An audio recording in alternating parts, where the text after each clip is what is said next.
या शेती रस्त्याचा प्रश्न हा कधीपासून आहे आणि लय दिवस नाही, लय वर्ष नाही. आता तुम्हाला याच्या काय काय अडचणी काय रस्ताच नाही आम्हाला जायला यायला.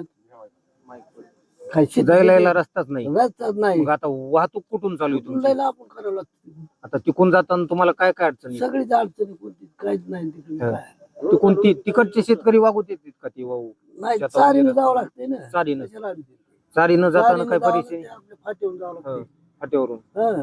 किती अंतर पडतंय ते बकळा 2-3 किलोमीटर येते. आणि इथून तर ते पुढचं तर वेगळंच आहे ना. हं. जर ह्याच्यावर लवकरात लवकर शासनाकडून उपाययोजना नाही झाली तर आंदोलन यापेक्षा जास्त कसं तीव्र करून जास्त करताल? करून जास्त तीव्र हो.